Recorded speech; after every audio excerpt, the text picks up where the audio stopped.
Di awal film, Frank Martin terlihat berada di dalam mobilnya, yang kali ini tampak jauh lebih keren dari sebelumnya. Saat hendak menjalankan tugasnya, seorang wanita seksi tiba-tiba datang dan meminta bantuannya untuk mengganti ban mobilnya yang bocor di pinggir jalan sepi. Namun karena tak ingin terlambat, Frank menolak permintaan tersebut dengan dingin dan langsung bersiap pergi meninggalkannya. Tanpa diduga, wanita itu mendadak mengeluarkan pistol dan memaksa Frank keluar dari mobilnya. Tak lama kemudian, muncul 4 orang preman yang langsung masuk ke dalam mobil Frank. Mereka mencoba menyalakan mobil itu, namun gagal total karena kendaraan tersebut dilindungi oleh sistem kode khusus yang dirancang sangat rumit dan canggih. Frank menolak memberikan kode itu, membuat para preman semakin kesal dan berniat menghajarnya. Namun yang terjadi justru sebaliknya. Keempat preman itu berhasil dilumpuhkan dengan mudah oleh Frank. Tepat pukul 3 sore, terlihat jelas bahwa kali ini tugas Frank bukanlah merampok bank seperti sebelumnya, melainkan sekadar menjemput seorang bocah pulang sekolah. Bocah itu bernama Jack, dan ia tampak sudah sangat familiar dengan peraturan ketat yang dibuat Frank saat berada di dalam mobil. Meski begitu, Jack justru terlihat senang diantar jemput oleh Frank, bahkan sering mengajaknya bermain tebak-tebakan sepanjang perjalanan untuk mengusir kebosanan mereka. Setibanya di rumah, ternyata Jack bukanlah anak sembarangan. Ayahnya adalah seorang pejabat penting yang selalu dikawal ketat oleh pengamanan. Namun di balik kehidupan mewah tersebut, rumah tangga orang tuanya tampak tidak harmonis. Jefferson sang ayah dan Audrey ibunya sering terlibat cekcok karena kesibukan masing-masing. Setelah Jack turun dari mobil, Audrey menghampiri Frank dan mengucapkan terima kasih. Selama suaminya sering pergi, sosok Frank seolah menggantikan peran ayah bagi Jack. Bahkan sikap dingin dan penyendiri Frank justru memiliki pesona tersendiri di mata Audrey tanpa ia sadari. Audrey kemudian meminta satu bantuan lagi, yaitu mengantarkan Jack ke dokter gigi keesokan harinya. Frank menyetujuinya tanpa banyak bicara. Namun tanpa mereka sadari, percakapan tersebut ternyata telah disadap oleh seseorang yang memiliki niat jahat terhadap keluarga Jack dan masa depan mereka semua. Adegan pun berpindah ke markas para penjahat. Di sanalah Gianni, sang dalang utama, terlihat bersama para anak buahnya, termasuk seorang asisten wanita yang setia. Mereka mulai menyusun rencana berbahaya yang akan mengubah hidup Frank dan Jack selamanya. Sebuah virus mematikan ditunjukkan, lengkap dengan cairan penawarnya yang tersimpan rapi. Pada malam harinya, Audrey yang sedang mabuk datang ke rumah Frank. Di sana, ia mencoba menggoda Frank dan mengajaknya berhubungan intim, namun Frank menolak ajakan itu dan tetap menunjukkan rasa hormatnya sebagai istri seorang pejabat penting. Keesokan harinya, seorang asisten wanita bernama Lola bersama 2 rekannya dari kelompok mafia tiba lebih dulu di rumah sakit. Tak lama kemudian, Frank datang mengantar Jack ke rumah sakit untuk pemeriksaan gigi seperti biasa. Sementara itu, Lola langsung bertindak brutal dengan menembaki para dokter dan perawat yang berada di dalam ruangan. Frank mengantar Jack ke ruang pemeriksaan, namun firasatnya mulai terusik ketika diberitahu bahwa dokter dan perawat langganan Jack sedang sakit. Dokter dan perawat pengganti itu juga tidak menunjukkan sikap profesional. Kecurigaan Frank semakin kuat ketika melihat sebuah tato jelas di paha salah satu perawat palsu tersebut. Dalam situasi genting itu, konsentrasi Frank sempat teralihkan saat temannya, Inspektur Tarconi, menelepon dan memberi kabar bahwa pesawatnya baru saja mendarat serta hendak menuju rumah Frank. Tidak lama setelah itu, Frank semakin terkejut ketika melihat darah mengalir keluar dari balik pintu ruang pemeriksaan Jack. Beruntung insting Frank bereaksi cepat. Jack hampir saja disuntik dengan virus mematikan itu. Tanpa ragu, Frank menyuruh Jack segera kabur sementara dirinya menghadapi ketiga penjahat tersebut seorang diri. Dengan kemampuan bertarungnya, mereka akhirnya berhasil meloloskan diri dari rumah sakit yang berubah menjadi medan berdarah. Namun sebelum semuanya berakhir, seseorang tanpa diduga telah memasang bahan peledak di bawah mobil Frank. Setelah berhasil keluar dari rumah sakit, Frank kembali diserang dengan tembakan bertubi-tubi. Beruntung mobilnya sudah dilengkapi dengan lapisan anti peluru yang mampu menahan serangan tersebut. Seperti yang diketahui, wanita itu memang bukan orang sembarangan. 2 polisi yang mencoba menangkapnya justru berhasil ia singkirkan dengan mudah. Sementara itu di rumah, Audrey dan suaminya ternyata telah menyiapkan pesta kejutan ulang tahun untuk anak mereka, Jack, tanpa menyadari bahaya yang mendekat. Namun sesampainya di gerbang rumah, bos mafia itu tiba-tiba menelepon Frank dan memberitahunya bahwa ia telah memulai permainan berbahaya yang akan mengancam nyawa Jack dan keluarganya. Jika Frank ingin anak itu tetap hidup, ia harus mematuhi semua perintah yang diberikan kepadanya. Telah terpasang bahan peledak berkekuatan tinggi di bawah mobil Frank. Bahkan mobil anti peluru sekalipun tidak akan mampu menahan ledakannya. Jika Frank dan Jack ingin tetap selamat, mereka harus mengikuti semua petunjuk yang diberikan oleh pihak penculik tanpa melakukan kesalahan sedikit pun. Tak lama kemudian Lola kembali muncul dan langsung masuk ke dalam mobil Frank. Tanpa membuang waktu, Frank memacu kendaraannya dan berusaha kabur dari kejaran polisi yang mengira ia adalah pelaku kejahatan. Keadaan semakin rumit karena setiap kesalahan kecil bisa berujung pada kematian mereka berdua. Sementara itu, Audrey kembali terlibat pertengkaran sengit dengan suaminya. Di saat yang sama, kepala kepolisian datang dan mengungkap identitas asli Frank. Ia ternyata adalah mantan anggota pasukan khusus yang pernah bertugas di Lebanon, Suriah, dan Sudan dalam operasi militer berbahaya bertahun-tahun silam. Beberapa saat kemudian, Frank mencoba menjelaskan kepada Jeff bahwa dirinya bukanlah pelaku penculikan. Namun Jeff tidak mempercayainya dan justru semakin marah, lalu menuduh Frank sebagai otak di balik semua kekacauan ini. Ketegangan di antara mereka pun semakin memuncak tanpa bisa diredam. Di waktu bersamaan, Frank menelepon Inspektur Tarconi yang sedang berada di rumahnya sambil memasak. Tiba-tiba, polisi datang untuk menangkap Tarconi karena dianggap terlibat. Meski demikian, Tarconi tetap tenang dan bahkan sempat mengajarkan resep masakan kepada para polisi yang menangkapnya. Tak lama kemudian, Frank menghubungi Audrey dan berusaha meyakinkannya bahwa dirinya tidak bersalah. Ia berjanji akan membawa pulang Jack dengan selamat. Demi membuktikan semuanya, Frank segera kembali ke rumah sakit untuk mencari rekaman CCTV yang bisa mengungkap identitas para pelaku sebenarnya. Di rumah sakit, Frank berhasil menemukan obat berbahaya yang rencananya akan disuntikkan ke tubuh Jack.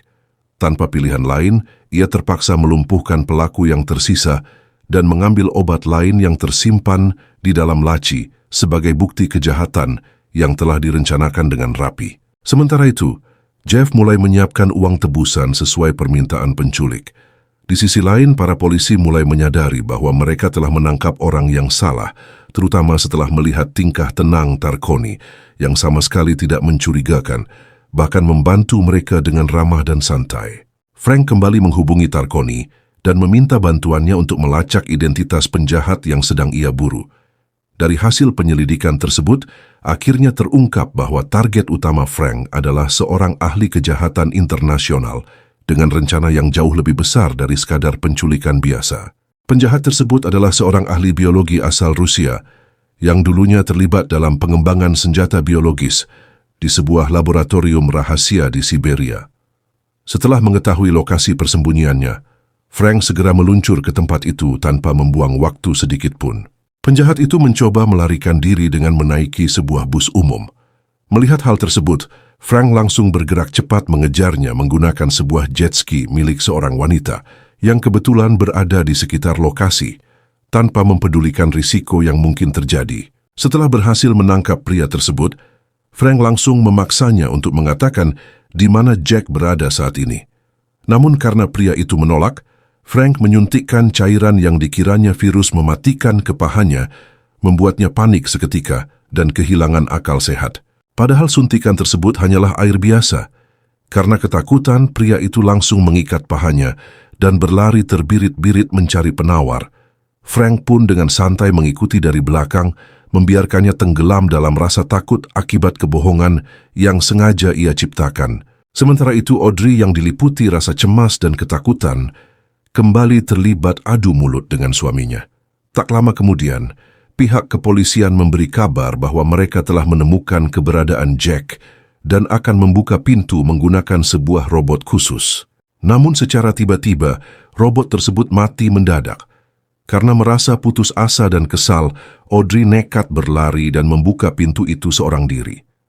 Di dalam ruangan, Jack terlihat baik-baik saja, dan polisi juga tidak menemukan bahan peledak apapun di lokasi tersebut. Meski begitu, tanpa disadari oleh siapapun, penjahat itu ternyata telah menyuntikkan virus berbahaya ke dalam tubuh Jack. Akibatnya, orang-orang di sekeliling Jack juga berisiko tinggi ikut terinfeksi melalui kontak jarak dekat. Setibanya di markas mafia, Frank terkejut melihat beberapa orang yang sudah terpapar virus tersebut. Tak lama kemudian, langkah Frank kembali terhalang oleh kelompok penjaga.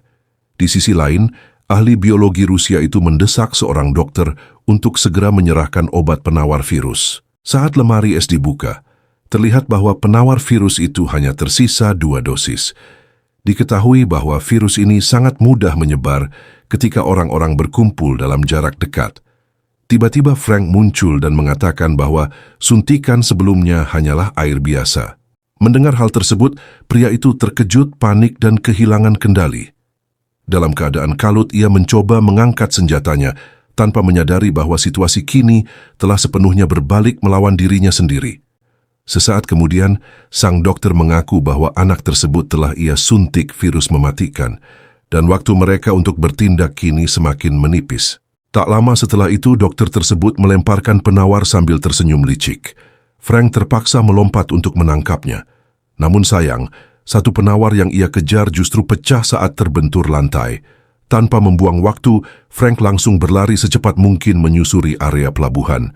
Di kejauhan, satu-satunya penawar yang tersisa terlihat terguling di lantai dan hampir tergilas ban sebuah kontainer besar.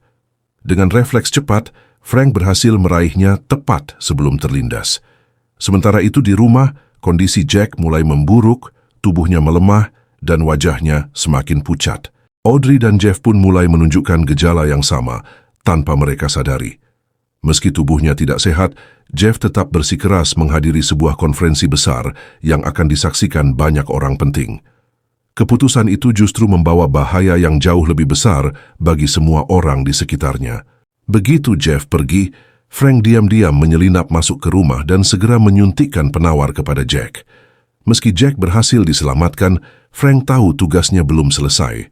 Ia masih harus mengejar pelaku utama dan mendapatkan lebih banyak penawar demi menghentikan wabah mematikan ini. Saat Frank hendak meninggalkan rumah, beberapa polisi yang berjaga justru mencoba menangkapnya.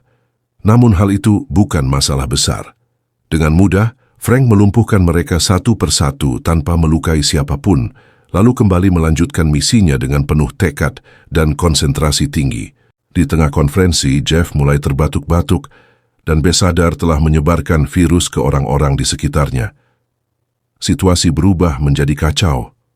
Di saat yang sama, Frank menghubungi Tarconi dan memintanya melacak keberadaan bos mafia yang berada di balik semua rencana berbahaya ini.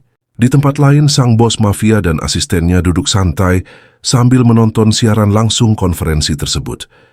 Terungkap bahwa ambisi mereka adalah menjual penawar virus dengan harga fantastis bernilai miliaran dolar tanpa peduli pada nyawa ribuan orang yang terancam. Beberapa saat kemudian, Frank datang seorang diri ke markas mereka. Tujuannya jelas menumpas semuanya dan merebut penawar yang tersisa. Disinilah Frank kembali menunjukkan aksi-aksi luar biasa, menggunakan kecerdikan dan kemampuan bertarungnya untuk mengakhiri permainan mematikan tersebut. Kali ini Frank menggunakan selang hidran sebagai senjata untuk bertarung. Dengan teknik yang lincah, ia kembali berhadapan langsung dengan sang bos gangster. Namun situasinya jauh lebih rumit karena Frank tidak bisa sembarangan menarik pelatuk senjata sama sekali. Satu-satunya sel penawar virus kini berada di dalam tubuh sang bos mafia itu sendiri. Tak lama kemudian, Lola kembali muncul sambil membawa 2 senjata otomatis. Namun berbeda dari sebelumnya, kali ini Frank dengan mudah mengalahkannya tanpa mengalami kesulitan berarti. Tiba-tiba sebuah helikopter bersiap untuk lepas landas. Ternyata Gianni berusaha melarikan diri dari lokasi tersebut. Tanpa berpikir panjang, Frank langsung mengejarnya menggunakan sebuah supercar yang tersedia di tempat itu, memacu kendaraannya dengan kecepatan tinggi. Setibanya di sebuah landasan, Gianni bersiap kabur ke Kolombia menggunakan jet pribadinya. Saat ia sedang bersantai di dalam kabin pesawat, Kehadiran Frank membuatnya terkejut. Tanpa basa-basi, keduanya langsung terlibat dalam perkelahian sengit yang tak terhindarkan. Dalam baku tembak itu, sebuah peluru nyasar mengenai sang pilot. Pesawat pun kehilangan kendali, terbang liar sebelum akhirnya jatuh ke laut. Meski begitu, Frank berhasil selamat. Dan yang terpenting, ia berhasil menangkap Gianni hidup-hidup beserta penawar virusnya. Singkat cerita, Audrey, Jeff, dan Jack kini menjalani masa pemulihan di rumah sakit. Frank memilih untuk tidak menemui mereka secara langsung. Ia hanya menitipkan setangkai bunga sebagai tanda perpisahan dan rasa lega karena semuanya telah selamat dari bahaya. Setelah itu, Frank mengantar Tarconi ke bandara untuk kembali ke Perancis. Tak lama berselang, ponsel Frank kembali berdering, menandakan bahwa misi berikutnya telah menunggunya. Dengan tenang, Frank bersiap melanjutkan hidupnya sebagai pria tanpa ikatan. Hingga akhirnya film pun berakhir. Terima kasih sudah menonton dan mengikuti alur cerita ini. Semoga kalian terhibur. Sampai jumpa di rangkuman film seru berikutnya dan sampai jumpa lagi.